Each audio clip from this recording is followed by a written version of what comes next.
Assalamualaikum warahmatullahi wabarakatuh. How are you? Gimana kabarnya santri-santriku semua? Semoga di sana di rumah baik-baik saja ya. Oke, saya ucapkan selamat buat teman-teman semua sudah naik kelas 8, baik yang putra maupun putri. Ketika kalian kelas 7 mata pelajaran IPS kalian membahas tentang letak geografis, nanti ketika di kelas 8 ini kalian akan membahas tentang negara-negara ASEAN. Jadi kalau kita bahas negara-negara ASEAN, kelas 8, kelas 7 dan kelas 7 kalian akan lebih luas dapat materinya di kelas 8. Nah, bagaimana itu? Apa judulnya? Seberapa jauhkah kalian belajar IPS di kelas 8? Tidak usah khawatir teman-teman, semua di sini. Jadi ada perbedaan. Kalau kelas 7 dulu kalian membahas begitu banyaknya letak geografis, kalian disuruh memahami materi segitu banyaknya. Di kelas 8 ini materinya hanya ada 5 bab dan di satu semester ini, semester ganjil terutama, teman-teman semua di sini akan membahas tentang hanya 2 bab. Apa aja? Yang bab pertama yaitu interaksi keruangan dalam kehidupan di negara-negara ASEAN. Jadi kalian akan membahas tentang bagaimana sih kehidupan negara-negara di ASEAN. Kemarin kalian sudah belajar kira-kira negara ASEAN ada jumlahnya ada berapa, yaitu ada 10, termasuknya Indonesia. Dan kelas 7 hanya membahas tentang geografisnya, kalau kelas 8 ini tentang kehidupannya. Jadi sosial kultur masyarakatnya akan kita bahas. Kemudian bab kedua yaitu pengaruh interaksi sosial terhadap perkembangan kehidupan sosial. Jadi ketika kehidupannya sudah dibahas, bab kedua kita akan membahas tentang pola interaksinya seperti apa sih, terutama dalam hal bahasa. Oke, kita lanjut ya untuk mempersingkat waktunya. Bab 1 yaitu interaksi keruangan dalam kehidupan di negara-negara ASEAN. ASEAN itu berarti apa? Ingat kalau ketika kita berbicara tentang ASEAN, berarti kita berbicara tentang Asia Tenggara. Ingat teman-teman ya, Asia Tenggara, tidak Asia Barat, tidak Asia Tengah, tidak Asia Asia Selatan dan lain sebagainya. Kita hanya Asia Tenggara saja yang kita bahas, yaitu kira-kira ada berapa? Ada 10. Tujuannya apa kira-kira? Kenapa sih kok di kelas 8 ini kita harus belajar tentang ASEAN? Salah satunya yaitu agar teman-teman semua di sini mampu menjelaskan letak geografisnya yang kelas 7 kita pernah belajar. Terus yang terpenting yaitu kondisi keruangan negara-negara ASEAN secara tepat. Jadi kira-kira kita bisa tahu coraknya itu seperti apa. Oh, Indonesia negaranya kepulauan. Oh, Thailand negaranya besar. Terutama dalam daratnya. Oh, ternyata Kamboja itu coraknya itu bukan negara republik, tapi ternyata kerajaan. Nah, ini akan kita bahas. Oh, ternyata Malaysia itu bukan presiden. Kenapa? Kerajaan dan ada perdana menteri. Nanti akan kita bahas semua di sini. Terus yang kedua yaitu teman-teman semua mampu mengidentifikasikan pengaruh kerjasama antara ruang negara-negara ASEAN. Contoh misalkan ada yang namanya sepak bola dan lain sebagainya, itu salah satu dari bentuk kerjasama negara-negara Asia Tenggara.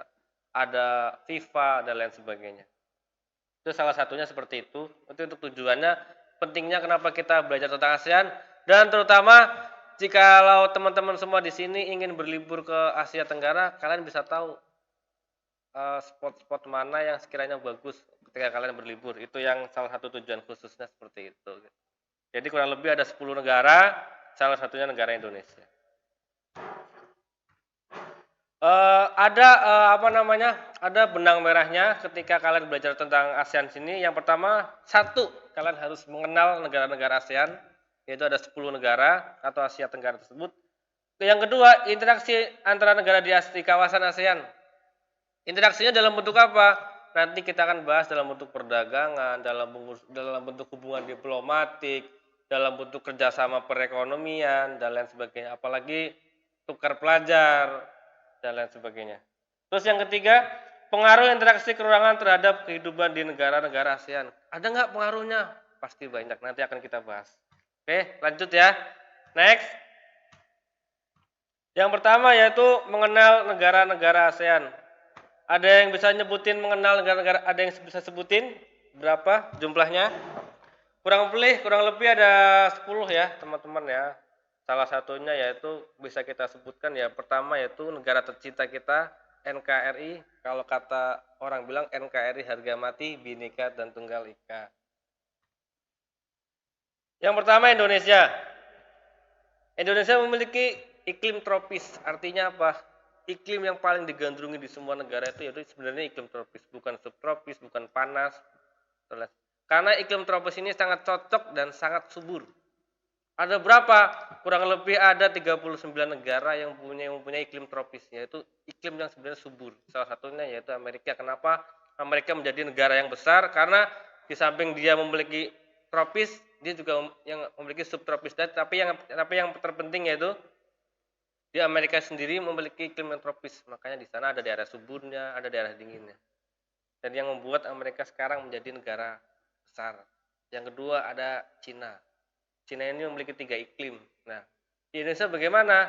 Di Indonesia hanya memiliki iklim tropis. Yang kedua, terletak di antara benua Asia dan benua Australia, serta Samudra Hindia dan Samudra Pasifik. Ketika Bapak waktu masih di kuliah, Bapak pernah nonton video. Ketika itu Soekarno berbicara dalam 4 bahasa, salah satunya bahasa Prancis, dan artinya itu seperti ini. Apa yang membuat spesial Indonesia di mata dunia?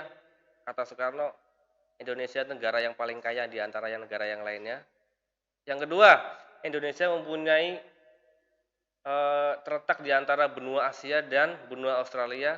Kita tahu adalah benua Asia adalah salah satu benua terbesar. Benua Australia adalah salah satu benua yang dimana di situ terletak Inggris sebagai tolak ukur utamanya.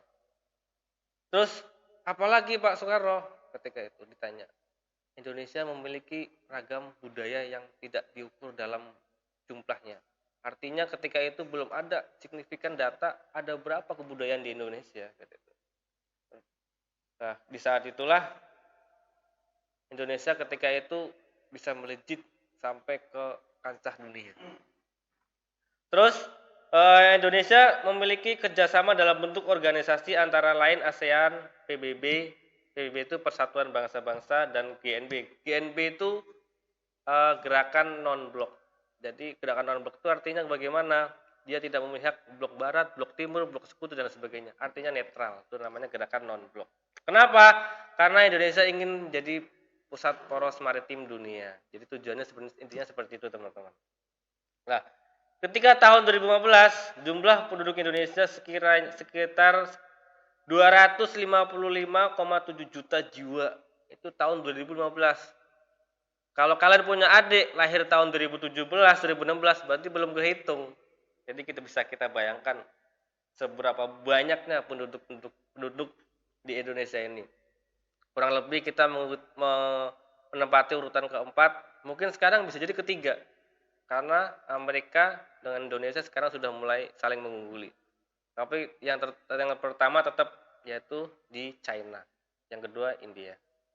Oke, lanjut teman-teman ya. Kenapa salah satu yang membuat Indonesia kaya dengan beriklim tropis yaitu Indonesia mempunyai gas alam yang tidak bisa diukur kapan habisnya. Itu salah satu yang menggerakkan Presiden Susilo Bambang Yudhoyono ketika itu dari mulai minyak tanah ganti ke gas. Jadi harus kalian pahami, ketika Bapak waktu kecil itu jarang adanya gas, kebanyakan minyak tanah. Sekarang jadi gas semua. Kenapa? Karena Indonesia baru sadar gas di Indonesia itu tidak akan habis sampai waktu 50-100 tahun yang akan mendatang. Betapa kayanya Indonesia, teman-teman semua. Yang kedua, hasil hutan. Hasil hutan di sini mempunyai karakteristik yang berbeda-beda, mulai dari unsur haranya ataupun yang tumbuh di tanah kita tersebut. Nanti akan kita bahas secara rinci ketika kita bahas tentang pertanahan nanti. Yang ketiga yaitu hasil pertanian. Ada yang menyebutkan bahwa hasil pertanian Indonesia itu salah satu terbaik di dunia. Contohnya misalkan kita selalu bersaing dengan China dan Korea di Asia ini dalam hal ekspor dan impor buah contohnya. Hanya saja kita masih kalah dengan China karena China berhasil menguasai 18 komoditas buah di dunia. Yang keempat yaitu peternakan. Yang terakhir yaitu komoditas impor yang meliputi minyak, perlengkapan industri, farmasi dan kimia serta barang-barang elektronik dan otomotif. Elektronik dan otomotif seperti apa kira-kira teman-teman semua? Jadi kalau kalian pernah masuk ke pabrik-pabrik, itu sebenarnya hampir semua produk luar negeri itu dari kita semua. Pabriknya itu di kita teman-teman semua. Jadi jangan salah kalau kalian memakai produk luar negeri bangga gitu, padahal itu dibuat di Indonesia, bahan bakunya dari Indonesia. Nggak usah jauh-jauh, kalau kalian suka minuman, kata-kata brown sugar itu sebenarnya itu kan gula Jawa, gula aren. Di Amerika itu harganya 170.000, kalau dirupiahkan di sini cuma 9.000. Jadi salah satu yang hits tahun 2017 itu dengan kata-kata brown sugar sebenarnya. Dan itu ya dari Indonesia juga. Oke, next teman-teman semua ya. Negara yang kedua yaitu Brunei Darussalam atau negara tetangga kita. Kalau kita letakkan posisi geografisnya itu berada di atas negara Indonesia. Brunei Darussalam terbagi menjadi dua wilayah, yaitu wilayah timur dan wilayah barat. Negaranya kecil, tidak terlalu besar. Dia berbatasan dengan Indonesia dan juga Malaysia. Iklimnya bagaimana? Sama seperti kita, tropis. Pada tahun 2017 penduduknya tidak terlalu banyak, hanya 428 juta kurang lebih. Komoditasnya apa? Minyak mentah, olahan minyak bumi dan gas alam cair. Jadi bisa kita bandingkan antara Indonesia dengan Brunei Darussalam, itu jauh teman-teman semua ya. Kalau Indonesia minimal sudah bisa mengolah minyaknya, tidak lagi minyak mentah. Jadi kita sudah bisa mengimpor atau mengekspor dan kita olah. Sedangkan kalau di dalam Brunei Darussalam ini dia masih bentuknya minyak mentah. Jadi bisa dibilang negara Brunei Darussalam belum terlalu bisa mengelola sumber daya alamnya. Komoditas impornya bagaimana? Yaitu ingat ada ekspor dan impor. Impor itu masuk, ekspor itu keluar. Jadi kalau impor itu berarti kita membeli, kalau ekspor berarti kita menjual. Oke, lanjut. Komoditas impornya berarti dia membeli. Apa yang dia beli? Negara Brunei Darussalam membeli apa sih? Mesin-mesin, peralatan transportasi dan bahan-bahan kimia.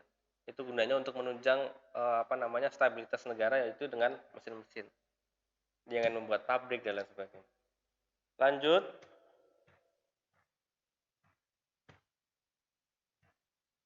Yang ketiga yaitu ada Filipina.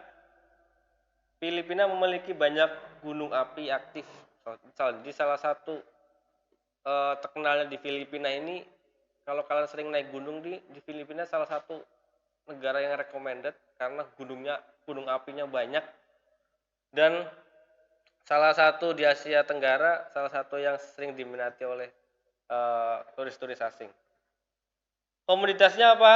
Tidak usah sama seperti di kebanyakan di negara-negara Asia Tenggara, sama Filipina. Kita lanjut aja, tidak terlalu banyak ciri-ciri khasnya Filipina, hanya gunungnya aja yang banyak.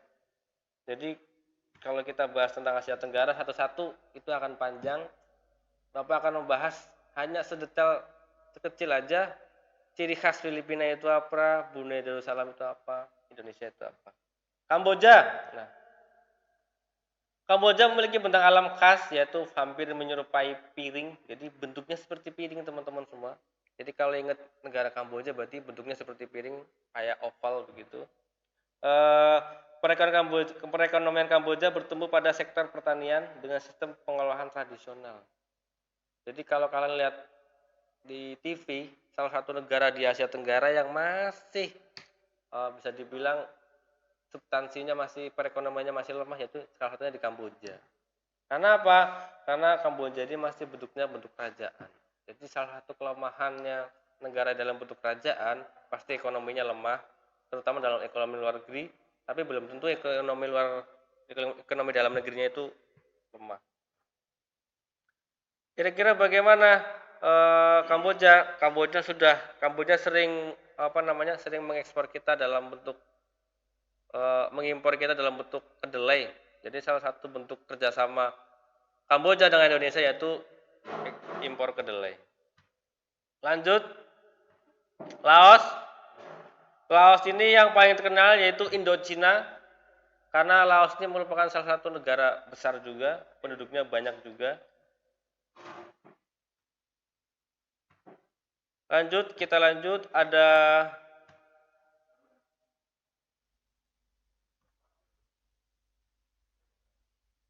itu terakhir, yaitu kita lanjut, nanti akan kita bahas ketemu yang jam yang akan datang. Yang terakhir yaitu Malaysia, negara tetangga yang paling dekat dengan kita yaitu Malaysia. Ciri-cirinya hampir semuanya sama, hanya bedanya di pemerintahannya. Ingat, kalau Indonesia itu pemerintahannya republik, kalau Malaysia pemerintahan dalam bentuk kerajaan. Jadi tidak ada presiden, adanya apa? Adanya sultan. Oke, baik, cukup sampai di sini teman-teman semua. Nanti akan kita lanjutkan di sesi yang akan datang, yaitu setengahnya lagi. Tadi kita sudah bahas Indonesia, kita sudah bahas Filipina, kita sudah bahas Malaysia, kita sudah bahas Brunei Darussalam. Nanti negara kelima terakhir yaitu negara Myanmar dan lain sebagainya. Salah satu yang spesial dari Myanmar yaitu di sana nanti di sesi yang berikutnya kita akan bahas tentang Myanmar, salah satu negara yang spesial. Nanti sampai ketemu di sesi yang akan datang. Terima kasih. Semoga kalian tetap aman di rumah, tetap jaga kesehatan, dan tetap stay di rumah, stay home, karena masih banyak yang terkena virus corona. Terima kasih. Assalamualaikum warahmatullahi wabarakatuh.